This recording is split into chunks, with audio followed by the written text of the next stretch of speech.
few years ago, Gorakhpur was the epicenter of encephalitis. Parents would rush to Baba Raghav Das Medical College and Hospital in the city as a last resort with their unconscious children. Many children died each year. But the district and the hospital have seen a transition in the last 6 years. For the first time in 4.5 decades, Gorakhpur has passed its peak season of encephalitis with no Japanese encephalitis cases reported. It has seen a drastic fall in AES cases as well, which show symptoms similar to JE. It was a coordinated strategy that tried to fix the state's public health, and it is now showing results. 2017 में जब government UP में बनी, माननीय योगी जी उसके मुख्यमंत्री जब बने, तो उन्होंने गोरखपुर में, चूँकि जब वो मुख्यमंत्री नहीं थे उसके पश्चात भी चूँकि यहीं के रहने वाले थे, तो उन्होंने AES और JE को बहुत गहनता से जाना और समझा। उसके लिए उन्होंने खुद BRD मेडिकल कॉलेज में, जहाँ एक एक बेड पे 5-5, 10-10 बच्चे, 6-6 बच्चे रहते थे, डेथ हज़ारों में हुआ करती थी, तो उसके लेकर के उन्होंने बहुत सारे संघर्ष किए, बहुत चीज़ें उनको बेसिक नॉलेज इसकी है। तो वो जब 2017 में मुख्यमंत्री बने तो उन्होंने देखा कि नहीं, ये सिर्फ हेल्थ डिपार्टमेंट से ही नहीं, ये अदर डिपार्टमेंट को भी हम जोड़ें, क्योंकि जो माल नरिश बच्चे हैं। और हम आंकड़ों को भी देखें तो जहां 2017 में 816 केस हमारे AES के थे और डेथ 113 थी, वो ड्रास्टिकली घट करके 2022 में 96 केस रह गए और डेथ हमारी मात्र 3 रह गई। ऐसे ही हम JE को अगर देखते हैं तो जापानीज एंसेफ्लाइटिस के मॉस्किटो बॉर्न डिजीज जो 2017 में 52 केसेस थे और 2 डेथ थी, वो घट करके 2022 में केवल 11 केसेस रह गए और डेथ लास्ट 2 ईयर से कोई भी डेथ JE में नहीं हुई। The government attacked the root cause of the disease, that is hygiene. Contaminated water, mosquitoes, and animal excreta were making children sick. It started Sanchari Rog Niyantran and Dastak campaigns, where Ashas and Anganwadi workers actively tracked fever cases. The state also pinned accountability on various departments for cleaning drains, cutting shrubs, and supplying piped water. It moved piggeries and animal waste outside the villages and ensured that toilets built were being used. Disease control करने के लिए तो जैसे कि अभी आपको बताया कि दस्तक संचारी का जो हमारा प्रोग्राम चलता है, तो ये बीच बीच में चलते रहते हैं। जैसे ही बरसात का सीज़न आता है जून महीने में, उस समय एक दस्तक का प्रोग्राम दस्तक संचारी का चलता है, फिर जो है 2 महीने बाद फिर एक चलता है।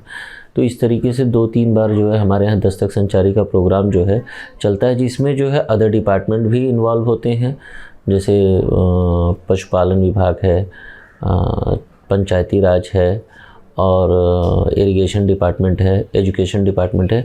तो ये लोग अवेयरनेस का काम करते हैं। साथ में हमारी आशा, एनम, आंगनवाड़ी ये भी जो है घर घर जा कर के दस्तक देती हैं और लोगों को अवेयर करती हैं कि अगर आपके घर में कोई भी बच्चा बीमार पड़ता है, जैसे हाई ग्रेड फीवर का, उच्चतम ताप का जो बुखार होता है उनको, तो वो नज़दीक के स्वास्थ्य केंद्र पर ले आने के लिए।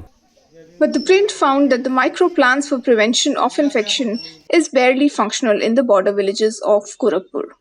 Last year, 5-year-old Ankita died of AES in Karota village of Brahmpur block. Her mother, Sati Prabha, said that no Asha or Anganwadi worker ever informed her about encephalitis or how to prevent it. A few houses away, 7-year-old Piyush is also suffering from fever for the last few days.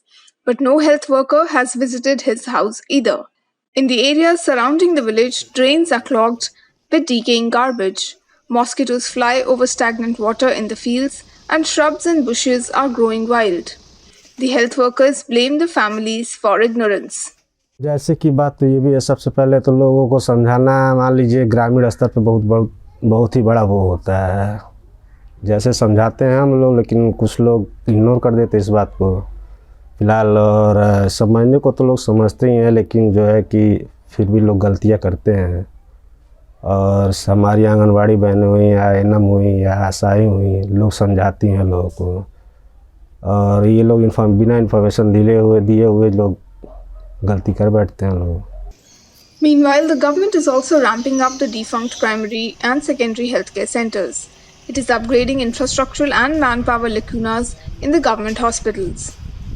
पहले madam इससे व्यवस्था इतनी advance नहीं थी, सिर्फ इतना था कि हम लोग सिलेंडर से ऑक्सीजन प्रोवाइड कराते थे और ये मशीनें नहीं उपलब्ध थी। तो ETC सेंटर नाम था उसका, इंसेफ्लाइटिस ट्रीटमेंट सेंटर, जिसमें गंभीर बच्चे को भर्ती करके उसका मॉनिटरिंग करते थे हम लोग 24 घंटे। अगर इम्प्रूवमेंट रहता था तब तो ट्रीटमेंट यहाँ पे हम लोग पूरा देते थे, अदरवाइज हायर सेंटर भेजना पड़ता था। अब PICU इस्टेब्लिश होने से हायर सेंटर का काम हम लोग यहीं पे कर लेते हैं। The infrastructure upgradation in Gorakhpur's healthcare sector is visible, but the dwindling numbers in government data sheets are not matching the ground realities. Gorakhpur Health Department's data shows that this year they've had only 88 cases of AES and no cases of GE. Out of these 88 cases, none of these resulted in a death. But in the BRD hospital, the data shows otherwise. Their numbers show that in this year itself, they've received over 250 cases of AES, out of which 11 children have died. But while the department claims that they've had no deaths, the hospital shows that at least 2 out of these 11 deaths are from Gorakhpur district. Officials at the district health department explained to the print that the deaths from Gorakhpur will reflect in their data after these are audited. The officials also explain that better research and reclassification of the fever cases is also leading to a drop in cases classified as AES. अभी हमारे पास लगभग 25 से 30% ऐसे हैं question mark में कि क्या चीज़ें हैं। इस पर रिसर्च चल रही है, जैसे जैसे रिसर्च आती जा रही है हम लोग, लेकिन हम लोगों ने जापानीज इंसेफ्लाइटिस को पूरी तरीके से कंट्रोल कर लिया है। पहले क्या था कि हम लोग जिसको वायरल इंसेफ्लाइटिस कहते थे, उसको जब टाइम बीइंग आया तो हम पूरा एक्यूट इंसेफ्लाइटिस सिंड्रोम कहने लगे। यानी उनके जो 3 लक्षण जिसको दिखाई देते थे, जैसे कि एक्यूट फीवर आ जाए, विद इन 7 डेज़ का फीवर हो, फिर फेब्राइल शरीर में किसी प्रकार का अल्टर्ड सेंसोरियम आ जाए, यानी कि मरीज जो है वो अनकॉन्शियस हो जाए और अकबक बकने लगे। तीसरी चीज़, उसको झटके आ सकते हैं, झटके नहीं भी आते हैं तो भी हम ये 3 जो लक्षण वाले थे, इनको हम लोग एक मेजर अम्ब्रेला के नीचे रखते थे, जिसको हम लोग एक्यूट इंसेफ्लाइटिस सिंड्रोम कहने लगे।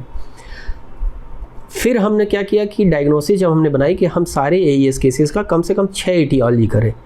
उसमें हम मलेरिया कर लेते थे, उसमें हम टाइफाइड कर लेते थे, उसमें हम डेंगू कर लेते थे, जो हम ब्लॉक लेवल पर अपने किट के माध्यम से कर लेते थे। फिर 3 और टेस्ट के लिए, जिसको हम एडवांस टेस्ट कहते हैं, उसके लिए हम हमारे डिस्ट्रिक्ट हॉस्पिटल में, BRD मेडिकल कॉलेज में RMRC इस्टेब्लिश है, वहाँ पे हमारा सेंटिनल लैब बना हुआ है। सेंटिनल लैब में हम एलाइजा बेस्ड टेस्ट करते हैं, और उस एलाइजा बेस्ड टेस्ट में हम लोगों ने डेंगू किया, JE किया, स्क्रब किया, लेप्टो किया। इतनी चीज़ों की जांच हम AES के पेशेंट के लिए करते थे। लेकिन फिर हम लोगों ने देखा कि नहीं, जितने भी फीवर के पेशेंट आ रहे हैं उनमें से कुछ तो AES में कन्वर्ट हो रहे हैं, कुछ नहीं भी कन्वर्ट हो रहे हैं, लेकिन वो सिम्टम लेकर के आ ही रहे हैं। तो हम लोगों ने क्या किया, गवर्नमेंट ऑफ इंडिया और गवर्नमेंट ऑफ UP के हेल्थ डिपार्टमेंट ने एक डिसीजन लिया कि नहीं, जितने भी एक्यूट फेब्राइल इलनेस के पेशेंट आ रहे हैं, जितने भी बुखार के पेशेंट आ रहे हैं, सबकी हम 6 एटियोलॉजी करेंगे, ताकि अगर वो जो AES में है पेशेंट, वो भी जो AES में नहीं कन्वर्ट हुआ हो, वो भी, उसकी हम अर्ली डायग्नोसिस कर पाएँ, ताकि हम अर्ली ट्रीटमेंट कर पाएँ और उन पेशेंट को हम AES में कन्वर्ट होने से रोक पाएँ। As the state is on the path to controlling JE and AES, it has found a new cause of infections, scrub typhus bacteria. जब हमारी NIV पुणे की यहाँ ब्रांच फुल फ्लैश धीरे धीरे काम करने लगी, तो उन्होंने बताया कि नहीं, इसमें वायरल इंसेफ्लाइटिस के साथ साथ और भी कुछ चीज़ें हैं। चूँकि हमारे केसेस अगर मान लिया हम नंबर्स में मान लें, तो अगर किसी चीज़ को हम 100 मान लें, तो ये मान के चल रहे थे कि हम कि 10% इसमें JE है। फिर उसके बाद जब नया पैराडाइम आया तो उसमें पता चला कि वाटर बोर्ड डिजीज़ भी कुछ है। तो इन सब को लेकर के भी हम लगभग 26% 25% तक ही कंफर्म हो पा रहे थे कि क्या चीज़ें हैं। अभी भी हमारे पास 75% बड़ा क्वेश्चन मार्क था। तो NIV ने अपना जब काम शुरू किया धीरे धीरे, तो NIV ने बताया कि नहीं, इसमें जो है हम लोग स्क्रब टाइफस के भी कुछ ऐसे इन्फेक्शन आ रहे हैं कि स्क्रब टाइफस भी है इसमें। तो स्क्रब टाइफस के लिए हम लोग जनरल मेडिसिन के रूप में एजिथ्रोडॉक्सी जब हम लोगों ने अपने ट्रीटमेंट में जोड़ा, तो ये सिम्टम को लेकर के जो भी पेशेंट आ रहे थे उसमें अच्छा कंट्रोल देखने को मिला।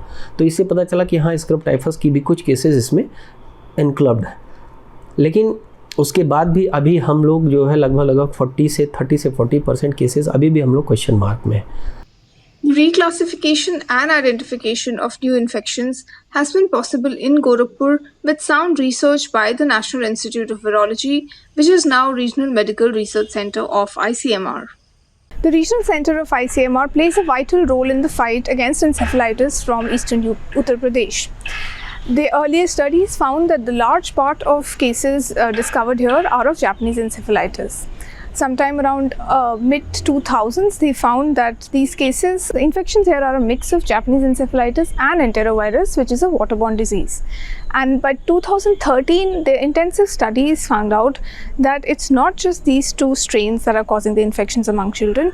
There's also a new type of bacteria, which is a neglected disease called scrub typhus, which is causing majority of the infections. And based on their studies, the work and the interventions to control and to prevent the encephalitis diseases started from the work of ICMR.